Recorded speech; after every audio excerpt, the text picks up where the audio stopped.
Amis internautes, heureux de vous retrouver ce jour pour un nouveau numéro des Directs du Jeudi. Nous recevons pour vous M. Ali Ouattara, expert et consultant en justice internationale. Il est également le président de la coalition ivoirienne pour la CPI, entendez, Cour pénale internationale. Avec lui, nous allons aborder l'actualité du moment, c'est-à-dire le procès de Laurent Gbagbo et Charles Blé Goudé à la CPI. Bonjour M. Ali Ouattara. Bonjour Rebecca. Première question, dites-nous brièvement, c'est quoi la coalition CPI que vous présidez? Oui, merci. Comme son nom l'indique, la coalition c'est un réseau des ONG pour la promotion de la Cour pénale internationale, pour la promotion de la justice internationale, pour la promotion de la lutte contre l'impunité. Donc c'est une coalition qui est une structure internationale, qui a son siège qui est à La Haye pour des raisons historiques, mais qui a son siège de raisons diplomatiques à New York. Donc nous avons deux sièges en fait. Donc nous sommes une section de la coalition mondiale qui est basée à La Haye et à New York. Et ça comprend l'essentiel des ONG ivoiriennes de défense des promotions des droits humains. Donc notre structure a vu le jour avant la création de la Cour. Donc nous avons vu le jour en 1995, donc au niveau international. La Cour a été créée en 1998. Donc la coalition a été créée pour qu'on puisse pour demander aux États de créer une cour qui peut être une cour pénale permanente. Parce qu'on a vu avec les tribunaux ad hoc, les tribunaux des Nations Unies qui ont été créés, que ce sont des tribunaux qui sont non seulement créés par les Nations Unies, qui est une structure qui est pour telle politique, le Conseil de sécurité, mais également ces différents tribunaux spéciaux, la Sierra Leone, le Rwanda, la Yougoslavie, c'est des tribunaux qui ont été créés juste dans le temps et dans l'espace. Donc les ONG se sont dit, avec les échecs et l'insuffisance de ces structures, il fallait promouvoir la création d'une structure pénale permanente pour la justice qui puisse être totalement indépendante des Nations Unies. Et vous avez été entendu? Nous avons été entendus en 1998 lors de la conférence pénitentiaire à Rome, ce qu'on appelle le statut de Rome qui a été adopté par les États qui vont devenir des États partis de la CPI avec 120 ratifications. Et donc, depuis ce temps-là, la coalition s'est posé la question de savoir est-ce qu'il fallait disparaître ou pas. Non, il fallait qu'on reste toujours, mais au moins pour être plus ou moins un peu les gendarmes, suivre un peu par rapport à l'esprit, à la lettre de la question de la CPI, comment est-ce qu'on peut aider à recadrer, à orienter et à suivre le travail de la CPI qui s'est fait. Ce qui nous donne donc de facto le statut d'observateur à l'Assemblée des États partis. Bien qu'il n'était pas État parti, un État, nous avons le statut d'observateur au niveau de l'Assemblée des États partis.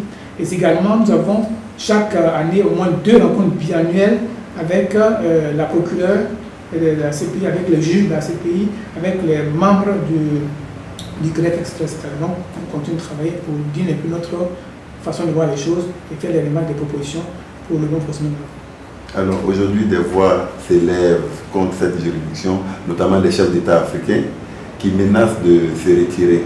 Qu'est-ce que cela vous inspire après avoir obtenu la création de cette juridiction? Vous savez, il y a souvent, nous, on a un peu le sourire aux lèvres, parce que quand on est les chefs d'État africains, c'est l'Union africaine. L'Union africaine n'est pas membre de la CPI. On dit que c'est une structure des États partis à la CPI. Donc vous êtes libre d'adhérer à cette structure-là, dès lors qu'ils ont ratifié le statut. Donc la CPI, dans le statut, justement, au niveau du préambule, dans l'article, également l'article 1, dit que les États ont la primauté des affaires, ont la primauté des enquêtes. Donc les États sont prioritaires dans les enquêtes dans les pays par rapport aux crimes qui sont commis. La CPI n'est qu'une structure qui vient donner recours, donc qui est subsidiaire. Donc si l'État accepte de ratifier, lorsqu'elle ratifie, maintenant elle doit faire la domestication de ces instruments juridiques au niveau national pour incorporer cela dans le code pénal, le code procédure pénale, pour avoir la capacité de pouvoir juger. Quand on prend le cas de la Côte d'Ivoire par exemple, c'est parce que la Côte d'Ivoire n'avait pas cette capacité, bien qu'elle avait sollicité la ratification, qu'elle a fait appel à la CPI. Mais si la Côte d'Ivoire a la capacité par exemple, elle n'a pas besoin de faire appel à la CPI, elle va juger les crimes graves qui sont du ressort de la Cour de la CPI. Et c'est lorsque le procès n'est pas équitable, ou il n'y a pas de volonté, que la CPI intervient. Et donc, quand les chefs d'État disent qu'ils veulent sauter de la Cour, bon, comme ils sont fermés parce que ce sont ces mêmes chefs d'État qui ont donné une majorité appellent la Cour à venir. Il n'est que le Kenya, par exemple, quand on parle du cas du Kenya, où il y a le propre Muntu, c'est-à-dire le procureur s'auto-saisit lui-même pouvoir mener des enquêtes. En dehors de ça, que ce soit la Côte d'Ivoire, que ce soit même le Mali, même à côté, que ce soit la RDC, que ce soit la RCA, en tout cas la majeure partie de ces pays sont les chefs, ces mêmes chefs d'État qui ont demandé à la Cour de venir dans les différents pays pour mener une enquête. Donc c'est un peu paradoxal, c'est contradictoire. Mais on comprend que lorsque ces chefs d'État demandent très souvent de venir enquêter, la Cour, dans son souci d'impartialité, d'indépendance, met les enquêtes. Et souvent les charges sont en même temps, les faits sont à charge et à décharge. Donc si la Cour mène les investigations et qu'elle se rend compte que l'État même qui a souhaité qu'elle vienne mener, si elle a commis des crimes, va évidemment aller dans ce sens-là. Donc quand vous prenez le cas du Kenya par exemple, il y a eu les 2 cas où il y a 3 personnalités de l'opposition qui ont été inculpées, 3 du pouvoir qui ont été inculpés. C'est d'ailleurs pour cela qu'au niveau de la Côte d'Ivoire, la CPI a changé sa stratégie d'enquête parce que le Kenya n'a pas été un bon exemple avec l'équilibre qui a été fait. Les Kenyans sont mis ensemble pour demander qui veut la Et donc, ce sont ces chefs d'État-là, de leur majorité, qui ont demandé à ce que la Cour vienne dans leur différents États. Alors, il est évident, Monsieur le Président, qu'il y a des choses qui sont reprochées à la CPI. Est-ce que vous, en tant qu'observateur, vous en êtes conscient? Est-ce que vous êtes penché sur ce volet-là? Oui, effectivement, nous sommes conscients, justement, c'est ça notre rôle aujourd'hui, puisque nous ne sommes pas les juges, nous sommes un peu les yeux et les oreilles de la CPI, si vous voulez. Donc j'ai dit que nous participons à l'Assemblée chaque année, à l'Assemblée d'État parti. Nous avons l'occasion de faire des communications pendant l'Assemblée plénière. Également, nous rencontrons les membres, les staffs, les membres du bureau du procureur, que ce soit les grèves, en tout cas les personnels de la Cour, nous rencontrons au moins 2 fois là. Donc c'est l'occasion pour nous de leur dire, attention, il y a ceci, cela. Maintenant, au niveau de la Côte d'Ivoire particulièrement, monsieur le niveau de la Côte d'Ivoire, nous avons dit qu'effectivement, nous avons beaucoup de remarques qui ont été faites à la CPI. Nous avons demandé plusieurs fois à la procureure de revoir sa stratégie d'enquête au niveau de la Côte d'Ivoire. Parce qu'en Côte d'Ivoire, il y a eu 2 protagonistes et chaque... On va y revenir. Mais déjà, vous mettez le pied dans le plat. Le procès, effectivement, de l'ex-président ivoirien Laurent Gbagbo et son ministre Charles Blé Goudé s'est ouvert la semaine dernière. Alors, est-ce que vous suivez ce procès-là? Quel est votre regard déjà des déclarations préliminaires aussi bien de l'accusation et de la défense? Quel est votre regard? Bien, nous suivons ce procès. Nous avons beaucoup de collègues qui sont là-bas. Nous avons nos collègues qui sont nombreux à la haie. Et également, nous le suivons de bout en bout. Et nous essayons de ventiler l'information par rapport au procès aux uns aux autres. Aujourd'hui, le procès même, la réalité, disons, la quintessence du procès n'a pas commencé. Ce n'est que l'introduction, ce n'est que la phase préliminaire. Donc chacun, excusez-moi, fait un peu son show, hein, chaque partie va avoir les faveurs, soit de l'opinion, soit des juges, c'est tout à fait normal. Mais le fond du problème, le fond, ce sont les faits. Les faits et puis les charges. Il faudra que, quel que soit ce que la défense dira, quelle que soit l'accusation dira, il y a eu mort d'homme.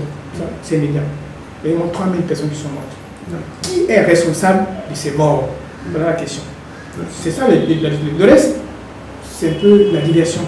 Le reste. Parce que le reste, c'est politisé, c'est parti pris, c'est fanatisé. C'est ce qu'on constate d'ailleurs, malheureusement. Il faut penser aux victimes. Tu dis, les victimes sont laissées pour qu'on ait cette affaire.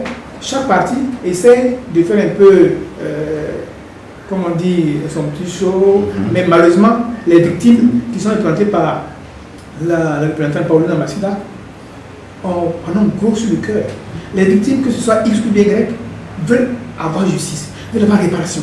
Vous avez vu les premiers témoins qui est pas bon, nous, ici, nous, on sait ce qui se passe, on travaille avec les victimes. Il y a encore des gens qui me parlent dans le corps. C'est ça des gens qui souffrent, qui ont souffert. Mais de grâce, comme on voit l'intérêt de ces victimes-là, la CPI a été créée pour les victimes. La CPI, c'est l'emploi de sans-voix. Le reste, les intellectuels africains, les chefs d'État, mais écoutez, nous on dit souvent qu'en Afrique, tout citoyen africain est une potentielle victime.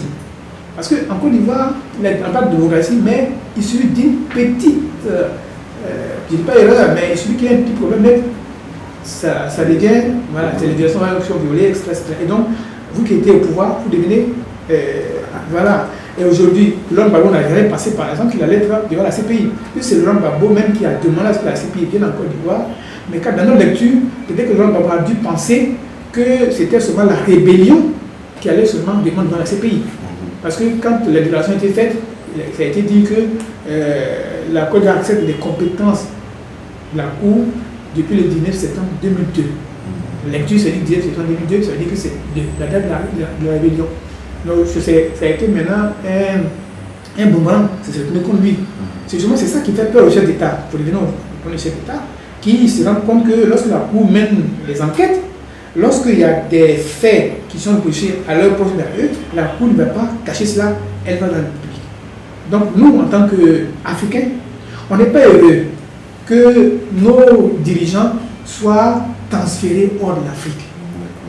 Mais en même temps, on dit que s'ils doivent être transférés hors de l'Afrique et que ça peut permettre aux victimes d'avoir réparation, d'avoir justice, nous sommes pour.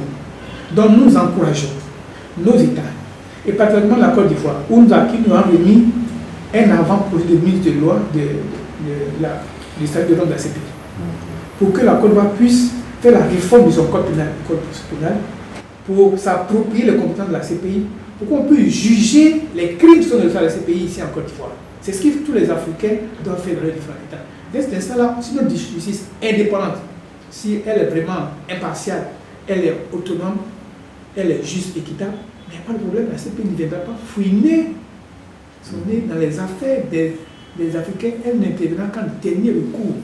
Et la ratification du statut, c'est une très bonne chose, ça permet de faire ces différentes modifications-là. Donc, on revient pour dire que mettons les victimes au centre de tout ce que nous faisons. Mettons-nous à la place des victimes. C'est très important. Aujourd'hui, on parle, mais demain, nous pouvons être des victimes. C'est ça la question. Ou bien, je dis souvent que si on avait des parents qui étaient victimes, ou bien si nous on avait été victimes, on n'allait pas voir ce langage, ce discours que tiennent l'État, mais c'est des personnes. C'est ça. Ceux aujourd'hui qui sont victimes ont une autre façon de voir. Et c'est elles qui souffrent. Donc, de grâce, encore une fois, pensons aux victimes dans cette affaire. On ne dit pas que forcément toutes les victimes sont les victimes de Laurent Gbagbo et de Guèye. C'est deux parties, deux camps qui étaient là. Alors, pensez-vous que la CPI a mené, dans le cadre de l'enquête sur la crise post-électorale, pensez-vous que la CPI a mené les choses comme il le faut pour tenir compte des victimes, de toutes les victimes? Malheureusement, ce n'est pas le cas. Vous savez, il y a des affaires et puis il y a la situation. La situation, toute la Côte d'Ivoire est en situation. Donc, ça veut dire qu'il y a eu des personnes ordonnées partout, il y a des crimes partout. Mais malheureusement, au niveau des affaires, il y a 4 lieux qui ont été proposés où le procureur au Campo a mené les investigations pour pouvoir avoir des éléments de preuve. Qui propose ces lieux-là? Non, c'est par rapport aux éléments de preuve qu'il a. C'est le procureur. Le procureur est indépendant et autonome. C'est ça qui fait l'avantage.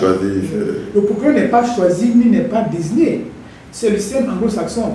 Et ce qu'il faut, on essaie de voir au niveau de nos États également, pour éviter que nos procureurs ne soient nommés par nos ministres, nos dirigeants. Parce qu'en fait, l'avantage de la Cour, c'est que le procureur est élu à l'Assemblée des parties. Ce n'est pas les juges, c'est les assemblées des parties qui est élu. Et donc, par conséquent, au niveau de la Côte d'Ivoire, comme on le disait, nous avons constaté, tout comme au niveau de la RDC, les premières enquêtes de Campo ont été un fiasco. On l'a dit au Campo plus d'une fois. Quand on n'a pas la langue de voir quand nous sommes avec les personnalités de la Cour. C'est ça notre franc-parler avec eux. Parce qu'on veut que les choses s'améliorent. Donc, au Campo a bâclé pratiquement les enquêtes en Côte d'Ivoire. C'est d'ailleurs pour cela que lorsqu'il y avait eu les réunions de confirmation des charges, les juges ont demandé à ce qu'il ait plus d'éléments de preuve, que c'était insuffisant.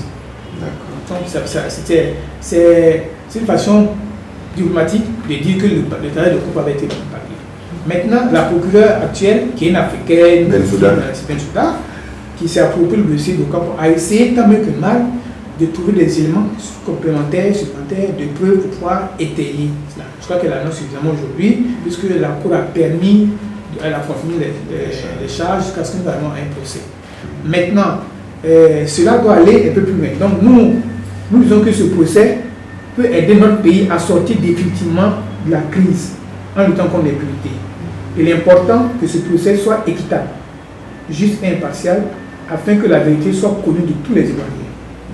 Il est aussi essentiel que Laurent Gbagbo et Blé Goudé ne soient pas les seuls à être tenus pour responsables des violations graves des droits de l'homme en Côte d'Ivoire. La Cour doit enquêter et poursuivre les crimes commis par toutes les parties au conflit ivoirien afin d'éviter les critiques de partialité et pour véritablement aider à apporter la justice et la réconciliation dans notre pays. Il faut faire davantage pour tenir pour responsables les auteurs des crimes graves devant la juridiction nationale et accorder des réparations aux victimes. Donc ce procès étant très politisé en Côte d'Ivoire, il est essentiel que le personnel de la CPI soit présent dans le pays pour communiquer les messages clés et contrer la désinformation tout au long du procès. Cependant, il semblerait que cela ne sera pas le cas pour l'ouverture du procès. Donc nous exhortons la CPI et les États qui financent la Cour à s'assurer que cette situation dangereuse ne continue pas. C'est un extrait du rapport que vous avez transmis à la CPI. À la CPI. D'accord. C'est notre communiqué de presse que nous allons faire à l'ouverture du procès pour faire l'état de nos préoccupations et ce qu'il faut faire. Donc voilà, au niveau de la Côte d'Ivoire, nous souhaitons vraiment que cette appellation de justice des vainqueurs, cette appellation de partisans de tel camp seulement qui sont devant la Cour, puisse vraiment ne plus être dite et que la procureure a raison. On a été rassuré par la procureure plus d'une fois. Elle dit que les enquêtes se poursuivent dans notre camp, mais vous savez, en matière de justice internationale, on n'est pas en train de justifier, mais c'est la lourdeur administrative, la lenteur qui le fait. Mais on s'est dit que nous serons toujours vigilants, parce que l'impunité d'aujourd'hui est le crime de demain. Si on ne fait pas attention et que les victimes n'ont pas de réparation, que ce soit les victimes de leur camp ou d'actuels n'ont pas de réparation, demain, si ces victimes ont la possibilité, elles vont vouloir se venger. Donc, l'impunité va encourager à la vengeance des victimes. Par contre, si également on ne fait rien également, les bourreaux, ceux qui ont commis des crimes, si on ne leur fait rien, que justement, bien sûr, le droit d'amnistie, si on permet de faire les grâces présidentielles pour les crimes graves, si on fait le droit d'amnistie, mais les personnes se diront, bon, moi j'ai commis des crimes, on peut vraiment me libérer, et donc par conséquent, ça va m'encourager à la récidive, donc à répondre les mêmes crimes. Donc, dans notre tournant, c'est l'impunité d'aujourd'hui et le crime de demain. Il faut qu'au niveau de la Côte d'Ivoire, justement, cette accession ne soit pas une réalité et que la procureure, comme elle a promis, puisse aller également jusqu'au bout de sa démarche pour que tous ceux qui ont commis les crimes, que ce soit le cas bien clair, puissent devant les juridictions, aussi bien nationales qu'internationales. Parce que la réconciliation vraie, sincère, ne dépendra que de cela. Sur la justice est le socle, le pilier de la réconciliation. Sur la justice est le socle, le pilier de la paix durable. Alors, le procès Laurent Gbagbo, Charles Blé Goudé est annoncé pour durer 4 ans. Pourquoi et quelle est la particularité de cette affaire pour que ça dure aussi longtemps? Bien, le premier procès de Thomas Lubanga a duré 7 ans. Donc, ce n'est pas nouveau en fait. Et nous avons fait des remarques à la Cour dans nos rencontres biannuelles. Et la semaine est déjà partie pour dire que la Cour étant jeune, en 7 ans, elle a pu faire seulement un seul procès. Et donc, on a demandé à ce que les procès à venir ne soient pas aussi longs. Et vous constatez que Laurent Gbagbo, c'est 5 ans après qu'il faut commencer. Donc, la Cour a quand même écouté, elle a reculé au moins de 2 ans en fait. Elle dit qu'il y a quand même une différence de 2 ans. Pourquoi? Évidemment, ça fait 2 procès cumulés en fait. Il y a cela, donc ça veut dire qu'il y a beaucoup plus de témoins. Il y a au moins 126 témoins. Quand on parle des 2 cas, pour Charles Blé c'est 405, l'autre c'est dans la centaine, donc ça fait 726 témoins qui vont, en théorie, pouvoir comparaître. Donc quand il arrive, ça prend du temps que ça prend. Deuxièmement, il y a également 2 défenses séparées. Il y a la défense de Blé Goudé, la défense de Laurent Gbagbo. Sans compter également l'avocate des victimes, qui également va faire sa plaidoyer de façon permanente, donc elle va intervenir sur la mesure. Maintenant, quand on parle du bureau procureur, on n'en parle pas. Donc, vous voyez qu'il y a plusieurs entités qui interviennent pour ce procès-là. Et puis, en plus, n'oubliez pas que si on regarde 5 ans pour pouvoir construire le procès, c'est parce qu'il y a eu beaucoup d'appels qui ont été interjectés. Parce que ce qui est sûr, soyez sûr que soit, puisque aujourd'hui, Laurent Gbagbo, sa santé est un peu précaire, il va avoir des membres ou peut-être l'avocat, s'il sent qu'il y a des difficultés de santé, il va demander à ce qu'on puisse suspendre pendant un certain temps. C'est pas allongé. Également, le fait que les avocats, s'il y a une décision qui sort aujourd'hui, les avocats peuvent interjecter appel. Également, c'est le même cas pour la procureure qui peut interjecter appel. Donc, même quand on a fini le procès, on ne donne pas le verdict le lendemain. Ça peut au moins 3 mois, 4 mois, 5 mois, 6 mois, ça dépend pour qu'on donne le verdict. Donc, tout ça mis ensemble, on est là pour des mois, pas différemment que c'est 4 ans. Mais ça fait 4 ans, 3 ans, combien, ça dépendra de l'évolution des choses. Mais de toute façon, malheureusement, c'est ça la justice internationale. Pour une question d'équité, une question d'indépendance et surtout d'impartialité, de transparence, puisque comme les charges sont, les éléments, les faits sont en charge à décharge, donc tout ça, ça rallonge tout ce qui est fait dans l'esprit de. Donc c'est justifié. C'est justifié. Souvent on parle de justice et réconciliation. Selon vous, qu'est-ce qui doit primer dans le cadre de ce procès, Laurent Gbagbo Charles de Goudé? La réconciliation ou la justice pure et dure? En fait, on peut dire que c'est la réconciliation pure et dure. Nous sommes à un stade où ni la politique, ni les faits politiques, les faits de société n'ont intervenu dans le processus. Nous sommes dans un volet juridique. Nous sommes arrivés, aujourd'hui, ce sont les faits qui doivent parler. C'est là que souvent, quand on envoie des journaux, mais on attend certains leaders parler, on est un peu. Souvent, comme on a dit, on dit à certains chefs d'État qui ont écrit à la Cour, mais c'est ridicule. C'est ridicule. Si ça connaît ce fonctionnement de la Cour, ils savent que c'est de nul et de nul effet. On ne peut pas s'interférer, s'immiscer dans le processus, dans la gestion de la Cour. C'est pas possible. La procureure même, elle est indépendante. Aucun État ne peut presser sur la procureure. Aucun État. C'est pas possible. Elle est là, elle ne peut pas le conduire. Elle a son mandat de 8 ans là. Et c'est quand c'est 8 ans, c'est fini. Donc, les moyens sont donnés pour fonctionner véritablement. Donc, lorsque les uns et les autres disent bon, il faut la réconciliation, d'accord. Mais la vraie réconciliation, son objectif, une réconciliation sincère, qu'est-ce qui est le préalable? C'est la justice. La justice, elle n'est pas seulement une justice matérielle, mais elle peut être symbolique, elle peut être morale. C'est ça. Parce qu'on a l'impression qu'on dit qu'il faut la justice, c'est qu'on donne des millions aux victimes. C'est pas forcément ça. Non.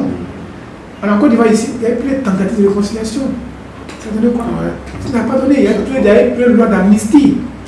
Ça n'a pas empêché ce qui est arrivé en 2010, 2011. Donc ça veut dire quoi? Que ce qu'on dit, c'est ça qu'elle est, comme c'est ça qu'elle est la réalité. Il faut qu'on mette devant la justice. On dit tantôt, bon, on va pardonner, mais avant de pardonner, c'est les victimes qui doivent pardonner. Ce n'est pas l'État qui doit pardonner. Ça également, c'est notre problème.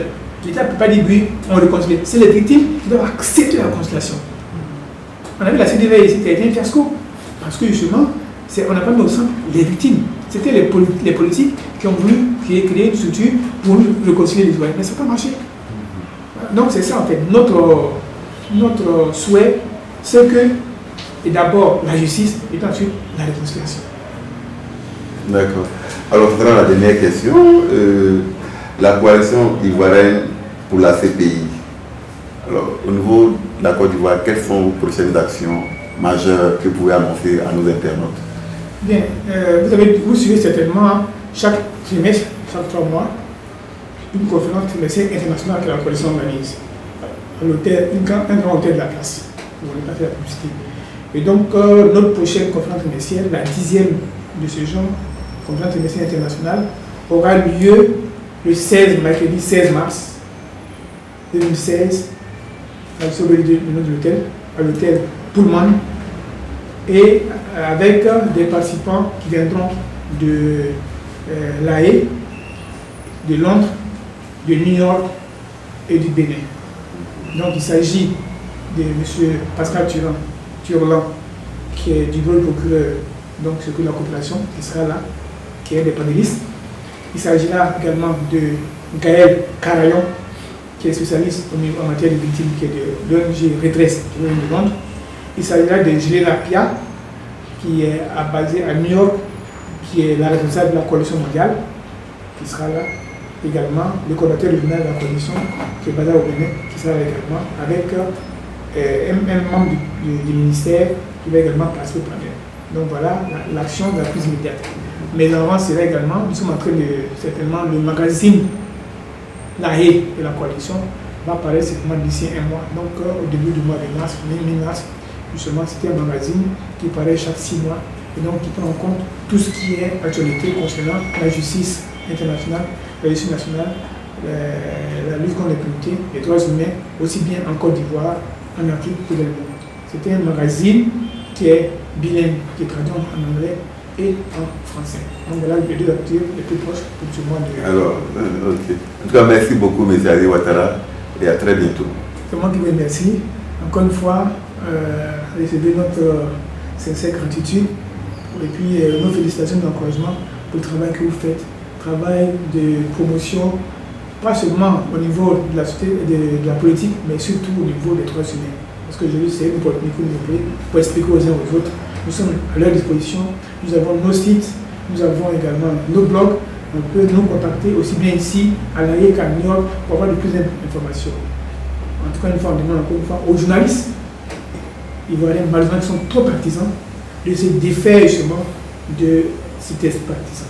On a envoyé des journalistes, on a aidé des journalistes à aller à La Haye, qui ont été formés, qui ont participé à des sessions là-bas. Grâce à la coalition, on a fait partie. Mais malheureusement, quand ces journalistes sont revenus, ce qu'on voit dans les journaux, c'était le contraire de ce qui s'est dit. Donc, encore une fois, on leur demande d'être le plus objectif possible et plus impartial. Bon courage. Merci à vous.